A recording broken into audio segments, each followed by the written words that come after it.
जय बाबा भोलेनाथ साधक जनों, शक्ति और रहस्य चैनल में आपका स्वागत है। आज का जो वीडियो है वो हमारी पूजा पाठ से संबंधित है। जो दैनिक जीवन में अपने हम रोज़ पूजा पाठ करते हैं उसी से संबंधित है। और मुझे आशा है कि ये वीडियो आपको पसंद ज़रूर आएगी।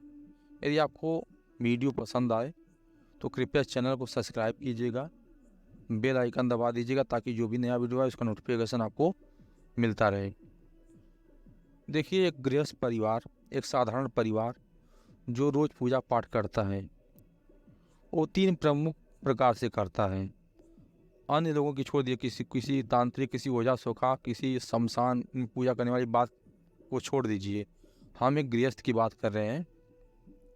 तो मुख्यतः तीन प्रकार से पूजा करेगा।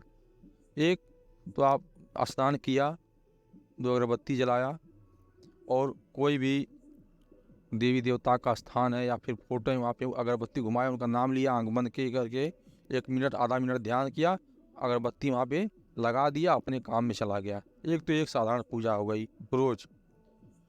एक जो पूजा होती है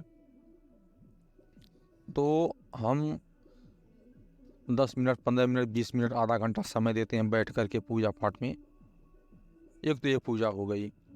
और तीसरी जो हो गई कि विधि विधान से किसी ब्राह्मण को बुला करके किसी विशेष पर्व पे अपनी पूजा पाठ करवा रहे हैं। एक तो ये हो गई। तो जो हम ब्राह्मण के द्वारा करवा रहे हैं वो तो अपना विधि विधान से जो भी भोग वगैरह होता है उनका दिया जाता है, उसकी तो बात छोड़ दीजिए। और जो पहली तरीका है कि हमने 2 अगरबत्ती जला करके दिखा करके लगा दिया, वो भी छोड़ दीजिए। अब बचा बीच वाला। बीच वाले का मतलब कि जब हम 15-20 मिनट, आधा घंटा पूजा में आसन लगा के बैठे हुए हैं, मंत्र जाप कर रहे हैं या फिर किसी पाठ को कर रहे हैं, तो इस समय आपको क्या सावधानी बरतनी चाहिए। यही लोग गलती करते हैं और जिसका दुष्परिणाम होता है, आपका भला होने के बजाय जो है बुरी प्रभाव पड़ने लगता है। इसी के बारे में हम जानकारी दे रहे हैं। जैसे कि बहुत से ऐसे लोग हैं जो 10, 15, 20 मिनट, आधा घंटा, 1 घंटा पूजा पाठ में समय देते हैं।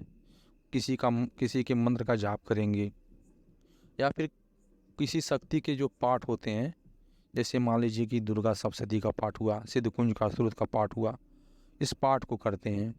तो उनको क्या करना चाहिए ताकि उनको कोई दुष्प्रभाव न हो और उनका पूजा पाठ से देवी देवता जिनका भी वो पूजा पाठ करें वो प्रसन्न भी हो और उनकी कृपा बनी रहे। आप जब भी किसी भी देवी देवता के मंत्र का जाप करते हैं, मान लीजिए आपने 5 माला 10 माला किया, तो जिस भी देवी देवता की आप पूजा पाठ कर रहे हैं उनकी कुछ न कुछ शक्ति, कुछ न कुछ अंश आपके पास आएगी ज़रूर। मान लीजिए उनका कोई गण ही आएगा या उनके कोई अंश स्वरूप कोई शक्ति आएगी। आपने जाप किया, एक तो जप होता है कि दिन रात माला लेके घुमाते रहते हैं, उसकी बात भी छोड़ दीजिए। हम एक गृहस्थ की बात कर रहे हैं जो 15 मिनट, आधा घंटा, 1 घंटा आवाहन करता है देवी देवताओं का, पूजा पाठ करता है, उनकी बात कर रहे हैं। तो मान लीजिए आपने मंत्र जाप किया 10 माला 5 माला, किसी स्थान पे देवी देवता के, जो कुल देवी देवता के स्थान होते हैं वहाँ पे बैठ करके, अपने घर में जो पूजा का स्थान है आप वहाँ पे बैठ करके आपने पूजा किया, मंत्र जाप किया और आप उठ के चले गए, हो गया। यही हो जाता है सबसे बड़ी गलती। यही लोग गलती कर। अभी बताइए कि आपके घर कोई रिश्तेदार आता है तो क्या आप उसकी सेवा नहीं करते हैं? और वो शक्ति तो आपके रिश्तेदार से भी बढ़ के है। आप उनका आवाहन किए, ये जान लीजिए यदि किसी भी शक्ति का आप मंत्र जाप करते हैं, उनके पाठ करते हैं, जैसे दुर्गा सप्तशती का पाठ आपने किया, सिद्ध कुंज का स्तोत्र का आपने पाठ किया या फिर बजरंग बाण का आपने पाठ किया, तो उन देवता की शक्ति सूक्ष्म रूप से, या वो देवता सूक्ष्म रूप से आपके यहाँ आते जरूर हैं। उनके गण ही आए लेकिन आएंगे जरूर। और आपने कोई भोग नहीं दिया, कोई जल नहीं चढ़ाया, भोग नहीं दिया, तो कहीं न कहीं वो शक्तियाँ जो है आपसे धीरे-धीरे रुष्ट होने लगती हैं और आपका कहाँ भला होना चाहिए, आपके अब बुरा होने लगता है। अब रह गई बातें कि भोग में क्या दें? रोज़ तो कोई भाई अच्छे-अच्छे फल नहीं चढ़ा सकता है। किसी एक विशेष दिन जब पूजा पाठ होता है, तो उसमें तो लोग पूरा विधिवत फल वगैरह चढ़ाते हैं। लेकिन जब अगले को रोज़ पूजा पाठ करना है, रोज़ भोग चढ़ाना है, तो रोज़ को रोज़ सब लोग नहीं फल वगैरह चढ़ा पाएँगे। तो उसके लिए क्या किया जाए? क्या ऐसा किया जाए कि हमारा पूजा पाठ भी होता रहे, भोग भी चढ़ता रहे और हम देवताओं की कृपा भी मिलती रहे और ज़्यादा लोड भी ना पड़े हमारे ऊपर। इसके लिए आपको चाहिए, जब आप पूजा पाठ कर लेते हैं, मंत्र जाप कर लेते हैं, जो भी पाठ करते हो पाठ पूरा हो जाता है, तो थोड़ा-सा कपूर आप ले लिए। जितने भी देवी देवता को आप चाहते हैं, जिनकी आप पूजा पाठ करते हैं, उनके नाम से थोड़ा आप कपूर रख दिए किसी साफ बर्तन के ऊपर। थोड़ा-सा 1-2 लौंग ले लिए, कपूर के अगल-बगल आप रख दिए। 1-2 किशमिश ले लिए आप, क्योंकि किशमिश पूरा अच्छी तरह से फल के रूप में आ जाता है।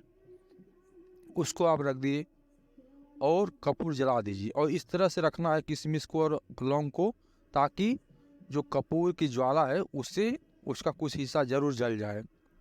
इसका भी कारण है, क्योंकि दैवी शक्तियों को, जो सूक्ष्म शक्तियाँ होती हैं, अग्नि में जो चीज़ जल के जो है धुएँ के रूप में या फिर पूरी तरह से जल जाए, वो बहुत जल्दी उनको मिल जाता है। समझ लीजिए तुरंत मिल जाता है। और कोई भोग आप ऐसे रखते हैं तो वो उतना सही से उतना जल्दी नहीं मिलता है। बाकी जो चीज़ आप वो जल के जो चीज़ मिलेगी, आप कपूर जलाएँगे, लौंग भी जलेगी और जो किशमिश रहेंगे उसका भी कुछ हिस्सा जलेगा, तो वो चीज़ शक्ति को तुरंत मिलती है। उसके बाद इतना करने के बाद आपको जो है थोड़ा-सा आप जल चढ़ा दीजिए उनके नाम से, अच्छी बात हो जाएगी। उनका भी सम्मान होगा, उनको ऐसा लगेगा कि हाँ जो है भक्त के द्वारा मुझे कुछ भेंट किया जा रहा है और इससे वो तृप्त होंगे, प्रसन्न होंगे और आपके ऊपर कृपा मिलेगी। और यहीं पे ज़्यादा लोग गलती करते हैं कि किसी भी शक्ति का पाठ किए, बस 2 अगरबत्ती जलाए, घुमा दिए, बैठ गए पाठ करने, पाठ पूरा हो गया, बस उठ के चल दिए। तो ऐसे दिक्कत होती है। और जब वही आप भोग वगैरह जो हमने बताया उस तरह से करके, जो भी दिक्कत परेशानी आपको हो, उसके बारे में अपने देवता से कहते हैं। उसके बारे में ऐसा आपको मानना चाहिए कि मेरे देवता मुझसे सुन रहे हैं, हमारी बातों को, कहे हुए बातों को सुन रहे हैं। आप उनसे मन ही मन बात कीजिए या फिर धीरे-धीरे बोल के बात कीजिए, जैसे भी आपको लगता हो। मन ही मन कीजिए और अच्छी बात है। नहीं तो कोई सुनेगा, कहेगा क्या बड़बड़ा रहा है, क्या आपस में ये बड़बड़ा रहा है। तो मन ही मन आप अपने देवता से अपनी बातों को रखिए, जो उचित बात हो। किसी का बुरा करने के लिए नहीं, किसी का भला करने के लिए आप कर सकते हैं। अपना भला, अपना जो है, जो भी कष्ट है, जो भी दिक्कत है, वास्तव में जो दिक्कत परेशानी है, इधर-उधर की बातें नहीं, आप उनसे कहिए और वो चीज़ धीरे-धीरे साल बोनी शुरू हो जाएगी। ये बिल्कुल जो है आज़माया हुआ चीज़ है। यदि आपको जानकारी अच्छी लगी हो तो चैनल को सब्सक्राइब कीजिएगा, बेल आइकन दबा दीजिएगा, ताकि जो भी नया वीडियो आए उसका नोटिफिकेशन आपको मिलता रहे। धन्यवाद।